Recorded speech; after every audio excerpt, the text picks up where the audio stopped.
Especially ಗಂಡ ಹೆಂಡತಿ ಮಧ್ಯೆ ಮೋಸ ಅನ್ನೋದು ತುಂಬ ನಡೀತಾ ಇದೆ. ಸೊ ಯಾವ ಕಾರಣಕ್ಕೆ ಮೋಸ ಮಾಡಬೇಕು ಅಂತ ಅವ್ರ ಮನಸ್ಸಲ್ಲಿ ವಿಚಾರಗಳು ಮೂಡುತ್ತೆ, ಆಲೋಚನೆ ಯಾಕೆ ಬರುತ್ತೆ ಅನ್ನೋದಕ್ಕೆ ಈ ಒಂದು ವಿಡಿಯೋ ಒಳಗಡೆ 5 ಪಾಯಿಂಟನ್ನು ಶೇರ್ ಮಾಡ್ತಾ ಇದ್ದೀನಿ. ಎಸ್ಪೆಷಲಿ ಹಸ್ಬೆಂಡ್ ಆ್ಯಂಡ್ ವೈಫ್ ಮಧ್ಯೆ ತುಂಬ ನಡೆಯುವಂಥದ್ದು, ಲವರ್ಸ್ ಮಧ್ಯೆನೂ ನಡೆಯುತ್ತೆ, ಇಲ್ಲ ಅಂತ ಅಲ್ಲ. ಬಟ್ ಏನು ಪಾಯಿಂಟ್, ಯಾವ ಕಾರಣಕ್ಕೆ ಮೋಸ ಮಾಡಬೇಕು ಅಂತ ಅವರಲ್ಲಿ ಯೋಚನೆ ಬರುತ್ತೆ ಅನ್ನೋದೇ ಇವತ್ತಿನ ಟಾಪಿಕ್ ಆಗಿರುತ್ತೆ. ವಿಡಿಯೋನ ಕೊನೆ ತನಕ ನೋಡಿ ಆ್ಯಂಡ್ ದಯವಿಟ್ಟು ಕಮೆಂಟ್ ಮಾಡಿ ಯಾವ ಪಾಯಿಂಟ್ ನಿಮ್ಗೆ ಇಷ್ಟ ಆಗಿದೆ, ಯಾವುದು ರೈಟ್ ನಿಮಗೆ ಅನ್ನಿಸ್ತು ಅದನ್ನು ಕಮೆಂಟ್ ಮಾಡಿ ಆ್ಯಂಡ್ ವಿಡಿಯೋಗೆ ಲೈಕ್ ಮಾಡಿ ಆ್ಯಂಡ್ ಚಾನಲ್ಗೆ ಸಬ್ಸ್ಕ್ರೈಬ್ ಮಾಡಿ ನೋಡಿ ಅಂತ ಹೇಳಕ್ಕೆ ಇಷ್ಟಪಡ್ತೀನಿ. ವಿಡಿಯೋನ ಶುರು ಮಾಡೋಣ. ಮೊದಲನೇ ಪಾಯಿಂಟ್ ನೋಡ್ಕೊಂಬರೋಣ, ಅದು ನಾನೇ ಅನಾಲಿಸಿಸ್ ಮಾಡಿ ಬರೆದಿರುವಂಥ ಪಾಯಿಂಟ್. ಫಸ್ಟ್ ಪಾಯಿಂಟ್ ನೋಡ್ಕೊಂಬರೋಣ ಅಂದರೆ ಪ್ರೀತಿ ಮತ್ತು ಕಾಳಜಿ ಸಿಗದೇ ಇದ್ದಾಗ. ನೋಡಿ, ಎಷ್ಟೋ ಗಂಡ ಹೆಂಡತಿ ಮಧ್ಯೆ ಪ್ರೀತಿ ಮತ್ತು ಕಾಳಜಿ ಸಿಗ್ತಾ ಇರಲ್ಲ. ಯಾವಾಗ ನೋಡಿದ್ರು ಬರೀ ರೇಗ್ತಿರ್ತಾರೆ, ಗಂಡ ಆಗಿರ್ಬೋದು ಹೆಣ್ಣಾಗಿರ್ಬೋದು ರೇಗ್ತಾ ಇರ್ತಾರೆ. ಪ್ರೀತಿ ಅನ್ನೋದೇ ಇರಲ್ಲ ಅಲ್ಲಿ, ಬರೀ ಸಿಟ್ಟು ಗಾಂಭೀರ್ಯತೆ. ಸೊ ಇದು ಇದ್ದಾಗ ಅವ್ರಿಗೆ ಪ್ರೀತಿ ಬೇಕು ಅಂತ ಅನ್ನಿಸ್ತಾ ಇರುತ್ತೆ. ಅವಾಗ ಹೊರಗಿನವ್ರ ಹತ್ರ ಬಯಸೋಕ್ಕೆ ಶುರು ಮಾಡ್ತಾರೆ. ಪ್ರತಿ ಕ್ಷಣನೂ ಕೂಡ ಜಗಳ, ಅವ್ರಿಗೆ ಹಿಂಸೆ ಬರುವಂಥ ಮಾತು ಆ್ಯಂಡ್ ಅಲ್ಲಿ ಏನು ಅಂತ ಹೇಳಿದ್ರೆ ಒಂದು ಕಾಳಜಿ ಅನ್ನೋದೇ ಇರಲ್ಲ ಅವ್ರ ಮೇಲೆ. ಈಗ ಕೆಲಸ ಮಾಡ್ತಿದ್ರೆ ಒಬ್ಬರೇ ಕೆಲಸ ಮಾಡಲಿ ಅಂತ ಹೇಳೋದು, ಈ ಥರದ್ದು ನಾವು ನಡ್ಕೊಂಡಾಗ ಅವ್ರ ಜೊತೆಗೆ ಪ್ರೀತಿ ಕಾಳಜಿ ತೋರಿಸಿದಾಗ ಸಹಜವಾಗಿ ಬೇರೆಯವರೆಲ್ಲ ಪ್ರೀತಿ ಕಾಳಜಿನ ನೋಡಬೇಕು ಅಂತೇಳಿ ಹೆಣ್ಣಾಗಲಿ ಗಂಡಾಗಲಿ ಬಯಸ್ತಾರೆ. First point. And second point ನೋಡ್ಕೊಂಬರೋಣ, ಆರ್ಥಿಕವಾಗಿ ಮತ್ತು ಮಾನಸಿಕವಾಗಿ ಬೆಂಬಲದ ಕೊರತೆ ಇರುತ್ತೆ. ಸೊ ಆರ್ಥಿಕ ಅನ್ನೋದೇನಿದೆಯಲ್ಲ, ಹಣಕಾಸಿನ ವಿಚಾರ, ಸೊ ಅದು ಎಲ್ಲ ಒಂದು ಕಡೆ ಸ್ವಲ್ಪ ವೀಕ್ ಇದ್ರೂ ಪರವಾಗಿಲ್ಲ, ಎಲ್ಲ ಒಂದು ಕಡೆಗೆ. ಯಾಕೆಂದರೆ ಕೆಲವರು ಅರ್ಥ ಮಾಡ್ಕೊಳ್ಳೋರು ಇರ್ತಾರೆ, ಇಲ್ಲ ಅಂತ ಹೇಳಲ್ಲ. ಬಟ್ ಮಾನಸಿಕವಾಗಿ ಬೆಂಬಲ ತುಂಬ ಬೇಕಾಗತ್ತೆ.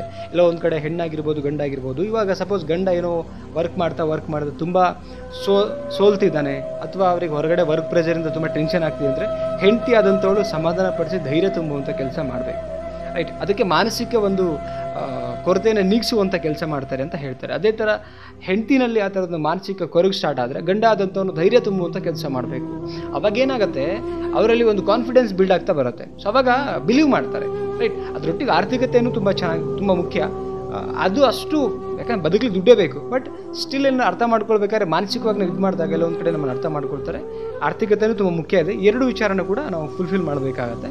ಇದು ಎರಡನೇ ಪಾಯಿಂಟ್. ಮೂರನೇ ಪಾಯಿಂಟ್ ನೋಡ್ಕೊಂಬರೋಣ, ಪತಿ ಅಥವಾ ಹೆಂಡತಿಯ ನಡುವೆ ಅಂತರ ಇರುವಂಥದ್ದು. ಏನೇನು ಅಂತರ ಇರುತ್ತೆ ಅಂತ ಹೇಳಿದ್ರೆ, ಒಂದು ಸಮಯ, ಎರಡನೇದು ಬಂದು ಗಮನ ಕೊಡುವಂಥದ್ದು, ಮೂರನೇದು ಬಂದು ಭಾವನಾತ್ಮಕವಾಗಿ ಸಂಬಂಧಗಳಿಗೆ ಬೆಲೆ ಕೊಡದಿರ. ಸಮಯ ಅಂತ ಹೇಳಿದ್ರೆ ಎಷ್ಟೋ ಜನ ಏನು ಮಾಡ್ತಾರೆ, ಬರೀ ವರ್ಕು 24/7 ಬರೀ ವರ್ಕ್ ಮಾಡ್ತಿರ್ತಾರೆ, ರೈಟ್.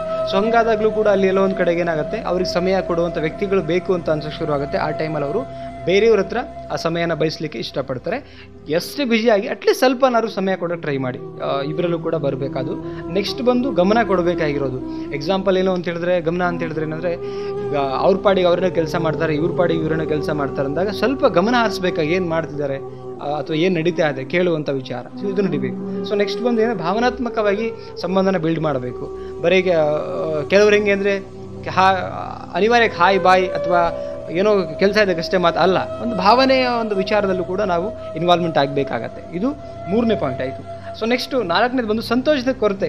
ಭಾಳ ಹಸ್ಬೆಂಡ್ ಆ್ಯಂಡ್ ವೈಫಲ್ಲಿ ಸಂತೋಷದ ಕೊರತೆ ಇರುತ್ತೆ. ಅಲ್ಲಿ ತಮ್ಮ ವೈವಾಹಿಕ ಜೀವನದಲ್ಲಿ ಪ್ರತಿ ಹೆಣ್ಣು ಪ್ರತಿ ಗಂಡು ಬಯಸೋದೇನೆಂದರೆ ಸಂತೋಷವಾಗಿರಬೇಕು, ನೆಮ್ಮದಿಯಿಂದ ಇರಬೇಕಂತ ಬಯಸ್ತಾರೆ. ಸಂತೋಷ ಅಂದರೆ ಹೇಗೆ, ಅದು ಎಲ್ಲ ಹೊರಗಡೆ ಹುಡ್ಕೊಂಬರೋದಲ್ಲ. ನಾವೇನು ದುಡ್ದಿದ್ದೀವಿ ಅದರಲ್ಲಿ ತೃಪ್ತಿ ಇರಬೇಕು ಆ್ಯಂಡ್ ಒಬ್ರಿಗೊಬ್ರು ಕೂತ್ಕೊಂಡು ಇರೋದನ್ನು ಎಂಜಾಯ್ ಮಾಡುವಂಥ ಮನಸ್ಥಿತಿ. ಅಥವಾ ಗಂಡನಿಗೆ ಆ ಫೀಲ್ ಇಲ್ಲ ಅಂದರೆ ಹೆಂಡತಿ ಕೊಡುವಂಥದ್ದು, ಹೆಂಡತಿಗೆ ಆ ಫೀಲ್ ಇಲ್ಲ, ಸಂತೋಷದ ಫೀಲ್ ಇಲ್ಲ ಅಂದರೆ ಅದರ ಹೆಂಡತಿ ಫೀಲ್ ಮಾಡಿಸುವಂಥದ್ದು. ಇಬ್ಬರಲ್ಲೂ ಕೂಡ ಅಂಡರ್ಸ್ಟ್ಯಾಂಡಿಂಗ್ ಮಾಡಿಕೊಂಡು ಆ ಫೀಲನ್ನು ಒಬ್ರಿಗೊಬ್ರು ಕೊಡುವಂಥದ್ದು ಇದ್ದಾಗ ಡೆಫಿನೆಟ್ಲಿ ಆ ಸಂತೋಷದ ಒಂದು ವಾತಾವರಣ ಸೃಷ್ಟಿಯಾಗುತ್ತೆ ಸ್ನೇಹಿತರೆ. ಇದನ್ನು ಕೂಡ ಕಡಿಮೆ ಆಗದಂಗೆ ನೋಡ್ಕೋಬೇಕು. ಓಕೆ, ಇದು ನಾಲ್ಕನೇ ಪಾಯಿಂಟ್. ಸೊ ನೆಕ್ಸ್ಟ್ ಬರೋಣ, ವೈಯಕ್ತಿಕ ಸಮಸ್ಯೆಗಳು. ಕೆಲವೊಂದು ವೈಯಕ್ತಿಕ ಸಮಸ್ಯೆಗಳು ಹುಟ್ಟುತ್ತೆ ಗಂಡು ಮತ್ತು ಹೆಣ್ಣಿನ ಮಧ್ಯೆ. ಸೊ ವೈಯಕ್ತಿಕ ಸಮಸ್ಯೆಗಳನ್ನು ತಮ್ಮ ಜೀವನದಲ್ಲಿ ಬಂದಾಗ ಅದನ್ನು ಪರಿಹಾರ ಮಾಡುವಂಥದ್ದು. ಈಗ ಸಪೋಸ್ ಏನೋ ಹಣಕಾಸಿನ ವಿಚಾರದಲ್ಲಿ ಹೆಂಡತಿ ಏನೋ ಒಂದು ಮಾಡಿಬಿಟ್ಟಿದ್ದಾರೆ ಅಂತ ಅಂದ್ಕೊಳ್ಳಿ, ಆ ವೈಯಕ್ತಿಕವಾಗಿ ಏನು ಮಾಡಿರ್ತಾರೆ ಅದಕ್ಕೂ ಕೂಡ ನಿಲ್ಲಬೇಕಾಗತ್ತೆ. ಸಪೋಸ್ ಗಂಡ ಮಾಡಿದ್ರು ಕೂಡ ವೈಯಕ್ತಿಕವಾಗಿ ಸಾಲನ ಮತ್ತೊಂದು ಹೆಂಡತಿ ಆದಂಥವಳು ಅದನ್ನು ನಿಲ್ಲಬೇಕಾಗತ್ತೆ. ಸೊ ಈ ಥರದ್ದಿದ್ದಾಗ ಅವರಲ್ಲೂ ಕೂಡ ಎಲ್ಲೋ ಒಂದು ಕಡೆ ಕಾನ್ಫಿಡೆನ್ಸ್ ಬಿಲ್ಡ್ ಆಗುತ್ತೆ, ಆಮೇಲೆ ನಂಬಿಕೆ ಬಿಲ್ಡ್ ಆಗುತ್ತೆ, ಪ್ರೀತಿ ಅನ್ನೋದು ಬಿಲ್ಡ್ ಆಗುತ್ತೆ. ಸೊ ಇದಿಷ್ಟು ಕೂಡ ಮಾಡಬೇಕಾಗತ್ತೆ. ಈ 5 ಪಾಯಿಂಟ್ಸ್ ಎಲ್ಲೋ ಒಂದು ಕಡೆ ಕೊರತೆಗಳಾದರೆ ಸೊ 100% ಬೇರೆಯವರಿಂದ ಒಂದು ಪ್ರೀತಿ ಹುಡುಕ್ಲಿಕ್ಕೆ ಅನೈತಿಕ ಸಂಬಂಧದ ಕಡೆ ಹೋಗ್ತಾರೆ. ಆ್ಯಕ್ಚುಲಿ ಹೋಗಬಾರ್ದು. ಬಟ್ ಏನಾಗುತ್ತೆ, ಅವರಲ್ಲೂ ಒಂದು ಮನಸ್ಥಿತಿ ಇರೋದ್ರಿಂದ ನಾವು ಅರ್ಥ ಮಾಡ್ಕೊಂಡು ಅವರೊಟ್ಟಿಗೆ ಹೆಜ್ಜೆ ಹಾಕಬೇಕಾಗತ್ತೆ. ಒಂದು ಸೆಕೆಂಡ್ ಹೇಳ್ತೀನಿ, 5 ಪಾಯಿಂಟ್ ಯಾವುದಂದರೆ ಪ್ರೀತಿ ಮತ್ತು ಕಾಳಜಿ 1ನೇ ಪಾಯಿಂಟು, ಎರಡನೇದು ಬಂದು ಆರ್ಥಿಕ ಮತ್ತು ಮಾನಸಿಕ ಬೆಂಬಲದ ಕೊರತೆ, ಮೂರನೇದು ಪತಿ ಮತ್ತು ಹೆಂಡತಿಯ ನಡುವೆ ಅಂತರ ಇರುವಂಥದ್ದು, ಸಮಯ ಗಮನ ಕೊಡೋದು, ಭಾವನೆಗಳು, ಇದಾಯಿತು. ನೆಕ್ಸ್ಟ್ 4ನೇ ಪಾಯಿಂಟು ಸಂತೋಷದ ಕೊರತೆ ಇರುತ್ತೆ ವೈವಾಹಿಕ ಜೀವನದಲ್ಲಿ. ನೆಕ್ಸ್ಟ್ ಬಂದು ವೈಯಕ್ತಿಕ ಸಮಸ್ಯೆಗಳು. ಈ 5 ಪಾಯಿಂಟನ್ನು ಸೊ ಕರೆಕ್ಟಾಗಿ ನಾವು ಅಂತ ಆಚೆ ಆಗೋದಿಲ್ಲ ಅಂತ ಹೇಳ್ತಿಲ್ಲ. ಬಟ್ ಏನಂತ ಹೇಳಿದ್ರೆ ನಮಗೆ ಒಂದು ಗೊತ್ತಿರಬೇಕು, ಮದುವೆ ಆಗಿದ್ದೀವಿ, ಒಂದು ಸಂಸಾರ ಇದೆ ಅಂದಮೇಲೆ ಇದೆಷ್ಟನ್ನು ಕೂಡ ನಿಭಾಯಿಸಬೇಕು, ನಮ್ಮ ಪಾತ್ರ ನಿಭಾಯಿಸಿ ಅಲ್ಲಿ ಪ್ರೀತಿಯಿಂದ ನಾವು ಬದುಕಿದರೆ ಡೆಫಿನೆಟ್ಲಿ ಆ ಸಂಸಾರ ಚೆನ್ನಾಗಿರುತ್ತೆ. ಆ್ಯಂಡ್ ನಿಮ್ಮ ಸಂಗಾತಿಗಳು ನಿಮಗೆ ಮೋಸ ಮಾಡುವಂಥ ಸಾಧ್ಯತೆ ಭಾಳ ಕಡಿಮೆ ಇರುತ್ತೆ ಸ್ನೇಹಿತರೆ. ಈ ಒಂದು ವಿಡಿಯೋ ಒಳಗಡೆ ನಿಮಗೆ ಯಾವುದೋ ಒಂದು ಪಾಯಿಂಟ್ ಇಷ್ಟ ಆಯಿತು ಅದನ್ನು ಕಮೆಂಟ್ ಮಾಡಿ, ಆ್ಯಂಡ್ ಚಾನಲ್ಗೆ ಸಬ್ಸ್ಕ್ರೈಬ್ ಮಾಡಿ, ಶೇರ್ ಮಾಡಿ. ಮತ್ತೊಂದು ಟಾಪಿಕಲ್ಲಿ ಸಿಗೋಣ. Thank you so much guys, love you, bye.